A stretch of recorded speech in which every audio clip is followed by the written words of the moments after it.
आपसे ये कहते हैं कि वो जमीन जिस पर आपका परिवार पीढ़ियों से रहता आया हुआ है वो एक्चुअल में आपकी जमीन नहीं है, यानी उस जमीन पर ना तो आप कानूनी रूप से हक रखते हैं और ना ही आप कानूनी रूप से उस पर घर बना सकते हैं। तो आपको कैसा लगेगा? ऐसे ही हालात का सामना कर रहे हैं दार्जिलिंग कलिंगपोंग के जो टी गार्डन के वर्कर्स हैं। वो बहुत सालों से जमीन जिस पे उनका परिवार या पीढ़ियां जो है वो वर्षों से रहते आए हैं, उस जमीन पर वो ना तो घर बना सकते हैं और ना ही कानूनी रूप से वो जमीन अपने नाम कर सकते हैं। अब कई वर्षों से जो टी गार्डन के टी वर्कर्स हैं वो यही मांग रख रहे हैं कि उन्हें एक कानूनी पहचान मिलनी चाहिए, जिसपे उनका परिवार काफी टाइम से रह रहा है। वो जमीन एक्चुअल में उनको दे देनी चाहिए ताकि वो कानूनी रूप से अपना घर बना सके। और वेस्ट बंगाल की जो सरकार है यानी ममता बनर्जी की सरकार है, उसने पिछले साल एक स्कीम का नोटिफिकेशन भेजा और वो स्कीम थी 5 डेसिमल लैंड की। स्कीम के तहत जितने भी जो लोग हैं जो मौजूदा समय में किसी टी गार्डन में काम कर रहे हैं या फिर रिटायर हो चुके हैं टी वर्कर के पद से,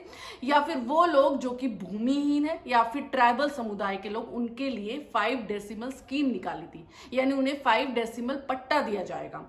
2180 वर्ग फीट की जो जमीन है वो इन टी वर्कर्स को दी जाएगी। स्कीम थी वो शुरुआती में 6 जिलों के लिए दी गई थी, जैसे दार्जिलिंग, कलिंगपोंग, कूच बिहार और उत्तर दिनाजपुर। स्कीम में ये प्रॉपर तरीके से मेंशन किया गया था कि जो जमीन है वो हेरिडिटरी होगी, यानी ये अपने वंशजों को दे सकते हैं लेकिन ये ट्रांसफरेबल नहीं होगी, यानी ये जमीन वो किसी और को बेच नहीं सकते। कुछ लोगों ने इस स्कीम का समर्थन भी किया और कुछ लोग जो है वो स्कीम के विरुद्ध भी खड़े होकर आए और इसका फायदा जो है वो वहां की लोकल पॉलिटिक्स ने काफी उठाया। स्कीम के चलते जो ये जमीन दी जाती है उसे होम स्टेट या सूखा खेत कहा जाता है, लेकिन जो लोग इसके खिलाफ खड़े थे उनका यही कहना था कि जहां पर जो जमीन उनके पूर्वज यूज कर रहे थे वो पूरी की पूरी जमीन उनको दी जानी चाहिए, ना कि 5 डेसिमल कहकर उनको छोटा सा टुकड़ा ही मिले। देश आजाद हुआ तो बहुत सारे लॉज बने और वो सारे के सारे लॉज जो थे वो कॉन्स्टिट्यूशन में भी मेंशन हुए।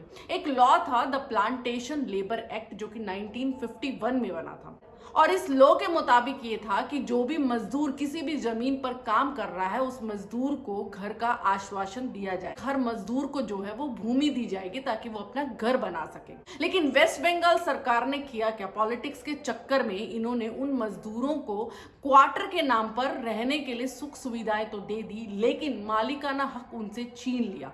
यानी वो सारी जमीन जो है वो धीरे धीरे राज्य सरकार के नाम होती गई और वो सारी जमीन जो राज्य सरकार के नाम हो रही थी वो धीरे धीरे पैसों के चक्कर में टी मैनेजमेंट को सौंप दी गई। स्कीम का जो विरोध कर रहे हैं वो बहुत सारी पॉलिटिकल पार्टीज कर रही हैं। अब जो इस स्कीम का विरोध कर रहे हैं वो दार्जिलिंग की लगभग सारी ही लोकल पॉलिटिक्स जो है वो कर रही है, यानी जैसे जीएनएलएफ हुआ, जीजेएम हुआ और पीजीबीएम जो पार्टी है वो भी लगातार इसका विरोध कर रही है। लेकिन अगर हम अनित थापा की बात करें जो कि जीटीए के अध्यक्ष है, उनका कहना है कि वो सिर्फ भीड़ की बात को सुन रहे हैं, यानी वो चाहते नहीं है डेसिमल जो स्कीम है जो टीएमसी गवर्नमेंट के अंडर आई है वो किसी ना किसी तरीके से खत्म हो, लेकिन उन्हें भीड़ की भी समझनी पड़ेगी और भीड़ के साथ चलना पड़ेगा। पॉलिटिक्स के चक्कर में तो कहीं ना कहीं वो अभी साथ भी दे रहे हैं। चलिए बात करते हैं इस 5 डेसिमल स्कीम के आखिर में फायदे क्या है। सबसे पहला जो फायदा ये है कि लोगों को एक कानूनी पहचान मिलेगी, यानी उन्हें अपना मालिकाना हक मिलेगा और अपना रहने के लिए घर मिलेगा जो कि उनके नाम होगा। अगर दूसरी सुविधा की बात करते हैं जो पीएम आवास योजना के तहत उनको बिजली पानी की सुविधाएं भी मिल सकेंगी। सुविधा की बात करते हैं तो उनको समाज में भी पहचान मिलेगी। लेकिन चौथी की बात करें तो वो राजनीतिक वोट पाने के लिए भी साधक बन जाएंगे। साथ साथ हम 5 डेसिमल स्कीम की कॉन्स की बात करते हैं, यानी इनके नुकसान की बात करते हैं तो उसकी लिस्ट भी जो है वो कम नहीं। जमीन जो है वो सिर्फ कागज पर ही है, यानी रियल में वो जमीन सौंपी ही नहीं गई है। दूसरे नंबर पर आता है कि ये जो जमीन है वो काफी इलाकों में या तो पहाड़ी क्षेत्र में दी गई है या फिर दलदली या फिर बाढ़ ग्रस्त जो है क्षेत्रों में दी गई है जिनका ये यूज कर ही नहीं सकते हैं। तीसरे नंबर पर आता है ऐसी जमीन देना जहां पर ना तो सड़क है, ना कोई बिजली है, ना पानी की सुविधा है, यानी कुछ भी सुविधा नहीं है जहां पर ये अपना घर बना सके। चौथे की बात करते हैं तो इनको ऐसी जमीन मिली है ज्यादातर जिस पर खेती ही नहीं हो सकती, यानी कोई आय का साधन ही नहीं है। मिलाकर अगर नुकसान की बात करें तो वो ज्यादा है in comparison to pros. Decimal scheme को अगर हम पॉलिटिकल एजेंडा के मिरर में जाकर देखते हैं तो समझ में आता है कि पूरी जो स्कीम है वो पॉलिटिकल एजेंडा के ही सराउंडिंग घूम रही है, यानी वोट पाने पाने के लिए ये इलेक्शन से पहले दी गई स्कीम थी। ने भी ऐसी जमीन चुनी है जो ना तो सरकार को किसी तरीके से यूज हो सकती है, यानी बिजनेस अगर देखा जाए तो टी गार्डन्स वहां पर काम ही नहीं कर सकते, ना वहां पर खेती हो सकती है, यानी सरकार को भी उस जमीन का कोई भी यूसेज नहीं है। इसलिए वो जमीन अब उन्होंने ट्रांसफर कर दी है इन टी गार्डन के टी वर्कर्स के लिए।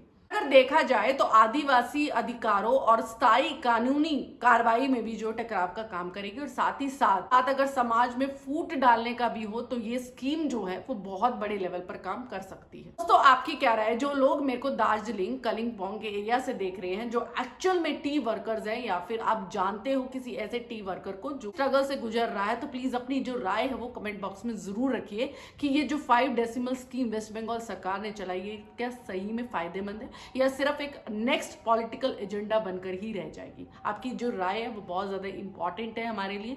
इस तरीके की वीडियोस बनाने के लिए, हमें और ज्यादा मोटिवेशन देने के लिए तो हमसे जरूर जुड़िए। अगर आपको ये वीडियो अच्छी लगी हो तो इसको लाइक करें, जितना हो सके शेयर करें, और मेरे चैनल को सब्सक्राइब करना ना भूलें। Thank you for watching.